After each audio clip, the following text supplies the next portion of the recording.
ఒకరు ఉంటారు who only want to join for passion.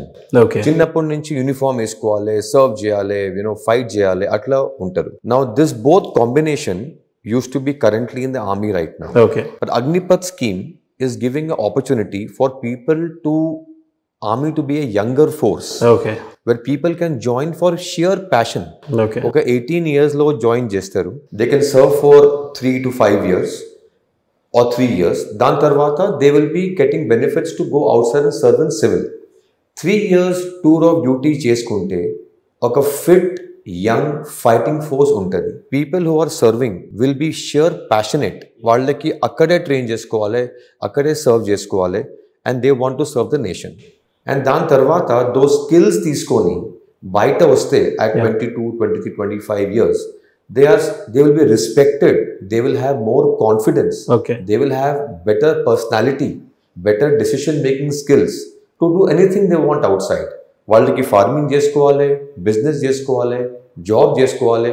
ఒక పర్సనాలిటీ డెవలప్మెంట్ 3 years లో అంతా అయిపోతుంది వాళ్ళకి. They will be a difference. వాళ్ళ పర్సనాలిటీ రోడ్ మీద వాక్ చేసుకుంటే you will find a difference in personality. కానీ జాబ్ లాగా చూస్తే మాకు బెనిఫిట్స్ కావాలి, మాకు పెన్షన్ కావాలి, మాకు ఈ మెడికల్ బెనిఫిట్స్, అట్లా చూసుకుంటే ఆ ప్యాషన్ మిక్సప్ అయిపోతుంది. ఓకే అందుకోసం Agnipath is going to be a pure opportunity only for passionate people who want to serve the nation. So Agnipath me point of వ్యూలో మంచి స్కీమ్ అని It's a very good scheme for people, and also it will help the government to have younger people always serving. Okay ఎప్పుడు between 25 and below will be the people who will be serving. Okay. So it will be a young fit force. ఇప్పుడు మీ serve చేస్తున్న టెరిటల్ ఆర్మీలో మీ duties and responsibilities ఎలా ఉంటాయి sir? It is the same. Any role in any territorial army roles are all the same. Okay. Where they will be looking at managing men, managing your training, doing operational duties, internal security duties, other security duties, training, a lot of equipment management. All these activities are part of military training and military service. So idanta unti responsibility mato. Sir, who is your role model to join the Indian Army? Well, I would say my father. Okay. Because I've seen him ever since I have been a kid. Okay. And that's how I've joined the army. మీ తల్లిదండ్రుల గురించి ఇంకొద్దిగా ఏమన్నా పంచుకోవాలి అని అనుకుంటే? Well, I would say that today whatever in life I am is only because of my parents. Whether it's my personal life or my professional life, everything is an inspiration from parents itself. Yeah. The first guru, ever ki a first guru is their parent only. Yes. And looking at their parent, one grows up. So whatever in life today we are is because of my parents, and I want to thank them for their blessings, for their support. Today whatever in life I am is because of them. Indian independence వచ్చి ఇప్పుడు 75 years అయింది అని మనం చెప్పుకుంటున్నాం కదా. Yes. ఒకప్పుడు India ఎంత శక్తివంతంగా ఉండింది ఇండియన్ ఆర్మీ, ఇప్పుడు ఎంత శక్తివంతంగా ఉంది అని అంటే? Definitely every passing year Indian army is becoming much more stronger. Okay. Technologically, military wise, tactics wise, మేము చాలా స్ట్రాంగ్ అవుతున్నాం. And today wear the world third largest army. Okay. And we definitely have got capacity to take any challenge. Okay. Internal security, external security or external threat. Any challenge, Indian army is fully equipped to manage any enemy threat from anywhere in the world. Weaker సెక్షన్గా ఉన్న పాకిస్తాన్ మీద surgical strike చేశారు అని చెప్పి కొంతమంది అంటారు. లేదంటే మా బల ప్రదర్శన ఎంత ఉంది అని చూపించుకోవడానికి సర్జికల్ స్ట్రైక్ చేశారు అని అంటారు. ఒక్కొక్కరికి ఒక్కొక్క ఒపీనియన్ ఉంది. నిజంగానే అలాంటి సర్జికల్ స్ట్రైకే చేయాల్సి వస్తే ఈరోజు చైనా మీద కూడా ఇండియా చేయగలదా? అంత శక్తివంతంగా భారత్ ఎదిగిందా అంటే? Indian army capacity is 100%. There is no doubt on their efficiency, power and capacity. Any activity, any task given to them, anywhere in the world, it will be a win, and we will win when we'll combat the enemy and come back. There is no doubt about it. So proud of you to say that sir, because అందరికీ అది ఉంటుంది. మా దేశం ఎప్పుడైనా ఏ దేశం కన్నా తక్కువగా ఉండకూడదు అని చెప్పేసి ప్రతి కామన్ మ్యాన్ అనుకుంటాడు. సో ఈరోజు ఇండియా నిజంగానే అంత శక్తివంతంగా ఎదిగింది. ఈరోజు మీరు చెప్తున్న ఆ ధైర్యం నిజంగానే మీరు ఎంత ధైర్యంగా ఉంటారో అంతే ధైర్యంగా మేము కూడా ఉంటాం. So hands off to you.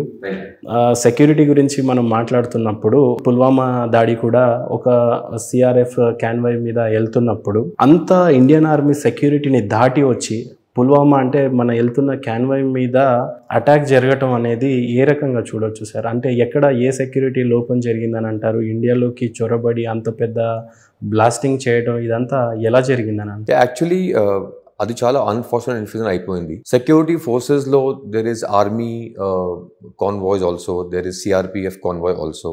అది సిఆర్పిఎఫ్ కాన్వాయ్ మీద అటాక్ అయిపోయింది పుల్వామాలో. Definitely very unfortunate, soldiers have been మార్టర్డ్.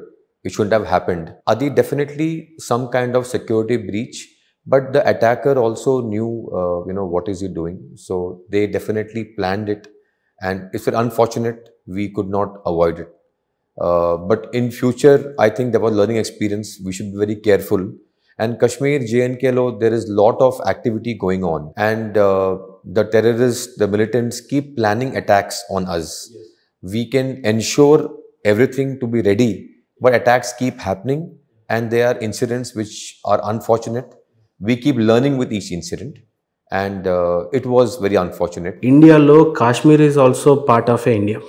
కానీ ఎన్నో ఏళ్ల నుంచి మన భూభాగంలో ఉన్న కాశ్మీర్ మీద ఆధిపత్యం, అంటే ఇండియన్ ఆర్మీ ముందే నేషనల్ ఫ్లాగ్స్ని తగలబెడుతూ కాశ్మీర్లో చాలాసార్లు చూసే ఉంటారు ఇండియన్ ఆర్మీస్ కూడా. అలాంటి వాటి మీద ఒకప్పుడు ఆధిపత్యం చలాయించలేకపోయినా ఇప్పుడు కాశ్మీర్ని ఇండియా భూభాగంలోకి కలుపుకొని ఒకటి వన్ నేషన్ వన్ ఫ్లాగ్ అని చెప్పి ఇప్పుడున్న ప్రభుత్వాలను, I don't want to involve any political party in my question, but so ఈరోజు కాశ్మీర్ ఎలా ఉంది, అప్పుడు కాశ్మీర్ ఎలా ఉండింది? నేను కాశ్మీర్లో సర్వ్ చేసిన, నేను సివిల్ ఏరియాస్లో పోయినా, అక్కడ ఇంటరాక్షన్ కూడా చేసిన. Youth of Kashmir want to align with the country because they want to feel that we have been given good support. ఇప్పుడు అది చాలా చేంజ్ అయిపోయింది. ఆర్టికల్ 370 తర్వాత కంప్లీట్ లుక్అవుట్ హ్యాస్ చేంజ్డ్. కశ్మీర్లో ఇప్పుడు బిజినెసెస్ ఉన్నాయి, there is markets, there is industrial development, youth development, sports development, lot of development is happening in Kashmir. So now it is definitely, it always was a part of India, it will always be a part of India. But after Article 370, there's a huge change in perspective. So now they are, with open arms, they are welcoming every initiative by the government of India, especially youth. So that is very, very important. Youth oka positive mindset nunchi develop cheskovale. Dan tarvata they will feel Indian only. There is no problem. ఒకప్పుడు మేము చూసిన సినిమాలో కూడా చూపించారు ఇది, కాశ్మీరీ ఫైల్స్లో.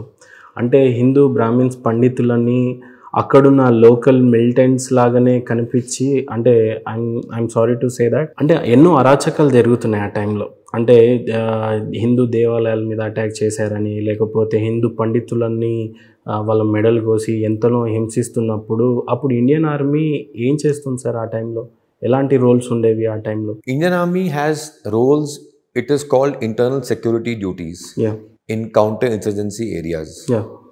ఇప్పుడు ఆ ఏరియాలో everything army will do will also have to be given instructions by the government or by the central government what all is to be done. Okay.